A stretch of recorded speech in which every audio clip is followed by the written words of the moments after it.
Pernahkah kalian bermain musik sederhana seperti ini?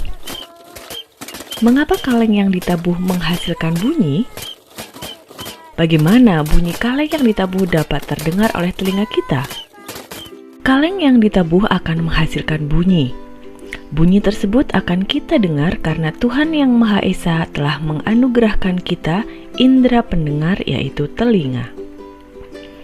Melalui indera pendengar, kita dapat mendengar dan menikmati hasil karya seni budaya yang beragam, merdunya kicau burung, gemercik air, suara ayam berkokok, dan bunyi lainnya.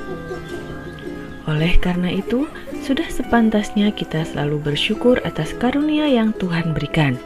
Tuhan telah menciptakan indera pendengar yang bermanfaat bagi makhluk ciptaannya.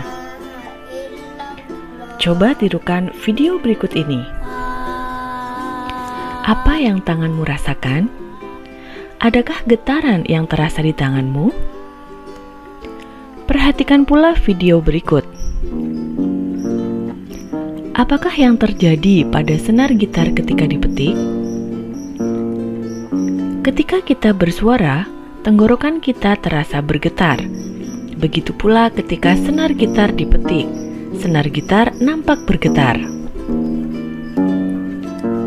Segala macam bentuk bunyi berasal dari benda yang bergetar. Getaran dari suatu benda akan mengakibatkan udara di sekitarnya bergetar. Getaran tersebut menimbulkan gelombang bunyi di udara. Benda-benda yang bergetar dan menghasilkan bunyi disebut dengan sumber bunyi. Contoh sumber bunyi adalah peluit, kentongan, beduk, rebana, gitar, dan lain sebagainya. Bagaimana bunyi tersebut bisa sampai ke telinga kita? Mari kita simak 3 video berikut ini dengan seksama. Tam, kan langsung akan ibu. Apakah suara si anak perempuan bisa terdengar oleh temannya? Dalam video ini, nampak 2 orang anak sedang bermain telepon sederhana. Telepon mainan tersebut terbuat dari 2 buah gelas plastik bekas yang dihubungkan dengan benang. Apakah kedua anak tersebut dapat mendengar suara dari telepon mainan? Kemudian perhatikan pula video ketiga ini. Dalam video ini, 2 orang anak akan bermain tebak-tebakan. Salah satu anak mengetuk ember yang berisi air menggunakan kerikil dengan jumlah ketukan tertentu.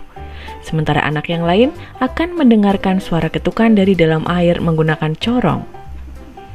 Apakah suara ketukan bisa terdengar melalui corong?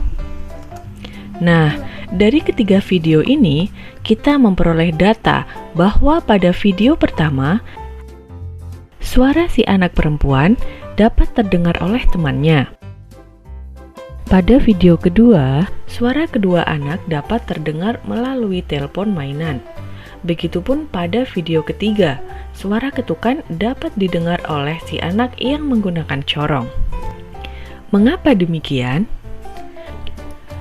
Suara si anak perempuan dapat terdengar oleh temannya karena bunyi merambat melalui udara. Dalam hal ini, udara merupakan benda berwujud gas. Ketika 2 orang anak berbicara melalui telepon mainan, bunyi merambat melalui benang, sehingga mereka dapat mendengar suara satu sama lain. Dalam hal ini, benang merupakan benda berwujud padat, dan suara ketukan dapat terdengar oleh si anak. Hal ini menunjukkan bahwa bunyi merambat melalui air. Dalam hal ini, air merupakan benda berwujud cair. Dari ketiga penjelasan tersebut, dapat kita ketahui bahwa bunyi dapat merambat melalui benda berwujud gas, padat, maupun cair. Akan tetapi, bunyi tidak dapat merambat pada ruang hampa. Apakah kalian tahu apa itu ruang hampa? Ruang hampa adalah ruang yang benar-benar kosong, tidak ada udara maupun partikel-partikel lainnya. Misalnya di bulan. Selain tidak memiliki gravitasi, di bulan juga tidak memiliki udara.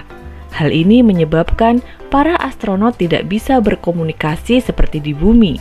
Mereka harus menggunakan helm khusus yang di dalamnya terdapat alat yang dapat mengubah gelombang bunyi menjadi gelombang elektromagnetik.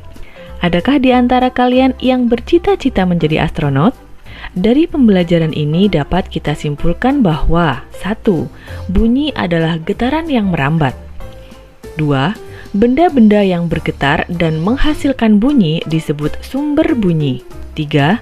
Dalam perambatannya, bunyi memerlukan media perantara berupa benda berwujud padat, gas, dan cair. Nah, sekarang kamu telah mengetahui pengertian bunyi dan media perambatan bunyi. Ayo, cari tahu benda-benda di sekitarmu yang dapat merambatkan bunyi. Selamat menemukan!